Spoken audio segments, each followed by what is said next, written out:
Joignez-vous à la discussion.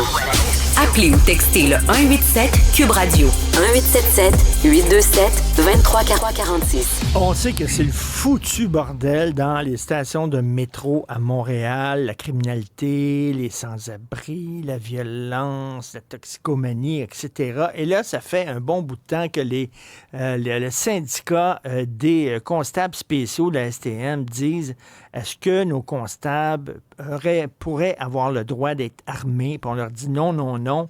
Et là, bien, écoutez, la Commission des normes de l'équité, de la santé et de la sécurité du travail a publié un rapport, puis c'est un appui de terre pour le syndicat parce qu'ils disent qu'effectivement, ils devraient être armés. On va en parler avec Kevin Grenier, président de la Fraternité des constables et des agents de la paix du STM. Bonjour, M. Grenier. Bonjour, M. Martineau. Alors, est-ce que vous êtes des policiers en bonne et due forme? Alors, on est des constables spéciaux. Donc, ce qui fait en sorte que la grosse différence, c'est qu'on intervient dans un territoire délimité selon notre acte de nomination. On a les mêmes pouvoirs que la police. La formation est similaire également. Pourquoi on vous disait non, vous n'avez pas le droit d'être armé? Ça, c'est un long débat. Probablement, on peut parler aussi il y avait un enjeu de statut initialement. Avant, on était inspecteur, donc on était fonctionnaire public. Maintenant, depuis 2021, on est agent de la paix, constable spécial en fait. Donc, cet enjeu-là de statut n'est plus nécessairement valide. Là. Donc, on pourrait avoir accès aux armes de service. Là. OK, il n'y avait pas aussi une question comme quoi une station de métro, c'est fermé, c'est pas à l'extérieur. Il y a peut-être un danger que si un constable utilise son arme, une balle perdue, etc. Oui, il y avait des enjeux de sécurité liés à ça, là, de responsabilité, là. Mais également, depuis 2008, la police de Montréal est dans le métro. Donc, l'argument de dire oui, il peut y avoir des balles perdues, mais la police de Montréal aussi également là, peut en perdre des balles.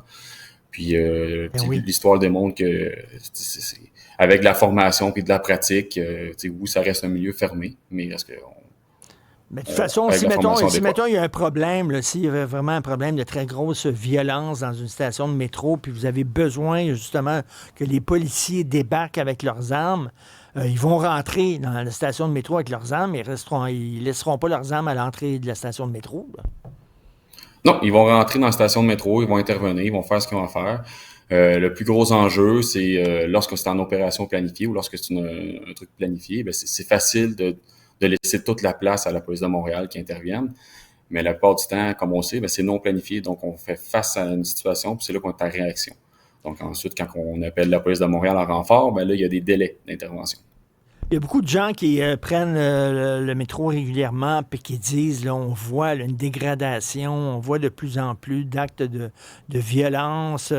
Ma fille, entre autres, a été agressée dans une station de métro, coup de poing d'en face par une femme qui avait des problèmes de santé mentale. Malheureusement, il y en a de plus en plus comme ça. Est-ce que vous avez des membres de votre syndicat, des constables qui sont là depuis un bon bout de temps, puis qui ont vu ça, qui ont été témoins de la dégradation de la situation dans les stations de métro?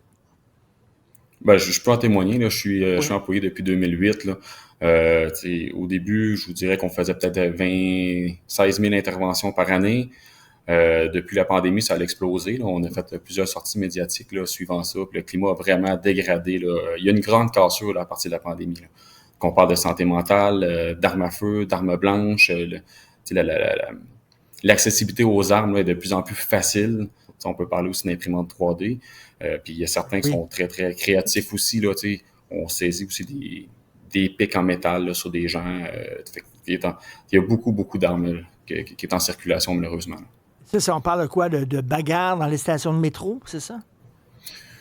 Oui, il y a des bagarres qui naissent là, des conflits entre individus que pour plusieurs raisons. On peut parler de soit de trafic de drogue ou juste de santé mentale, entre autres.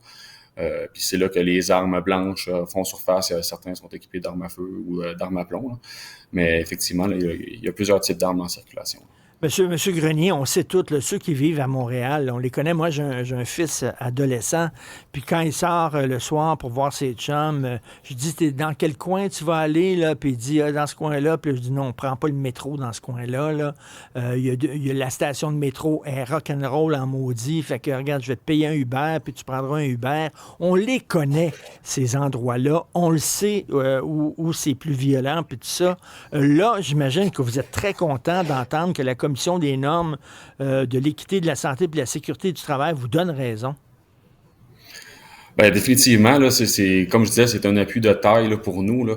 Je parlais des 16 000 interventions par année. Là. Cette année, on est rendu déjà à 50 000. Donc, si on fait une projection, on s'enligne sur 67 500 au lieu de 58 400 l'année passée. Là. On parle d'environ 1000 à 1200 emplois de la force par année. Donc, on calcule entre 3 et 4 par jour, là, ce qui est quand même très énorme. Là.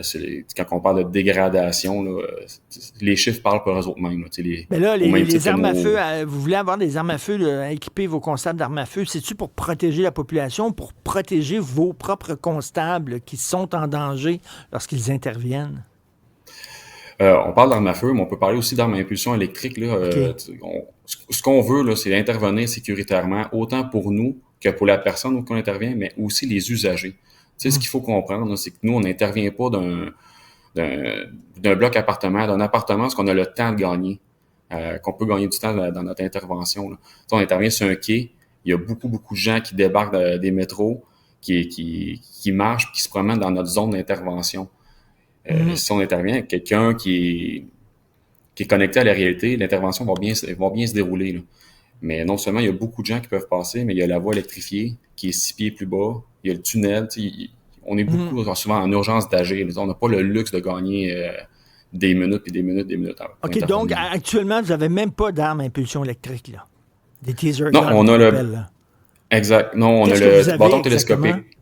OK. Le bâton télescopique et le poivre de Cayenne Angèle. OK. Ça aurait peut-être été bon dans les années 90, là, mais on est en 2025, la situation se dégrade. Pourquoi? Parce que là, la STM a dit on s'en fout du rapport, on veut rien savoir. Ils sont vraiment boqués, là. Ben, eux, ils ont des enjeux de responsabilité, puis ils disent que la police de Montréal est là, mais le problème, c'est qu'eux aussi ont leurs propres enjeux. Tu sais, on parle de 67 000 interventions peut-être à la fin de l'année. On fait face aux mêmes gens dans un environnement très hostile. Ils en veulent pas. Ils nous ont équipés de poivre de Cayenne Angèle l'année dernière. Clairement, c'est pas suffisant parce que le type d'arme auquel on fait face, il a encore augmenté et c'est de plus en plus présent. J'imagine que vous parlez des fois des policiers qui vous disent « Hey, Kevin, Christy, ça n'a pas de bon sens que vous n'ayez pas une arme pour vous défendre parce que ils voient, eux autres, ce qui se passe dans le métro. Là. Est-ce que vous parlez à des policiers qui vous disent qu'ils sont d'accord avec vous? » Beaucoup, pour ne pas dire tous les policiers à qui je parle ou agents de la paix au Québec, là, disent que ça a un non-sens. Il n'y a pas personne qui trouve un argument pour pouvoir enlever la légitimité de revendiquer ça. Oui, puis en plus, vous êtes formé, vous avez une formation solide.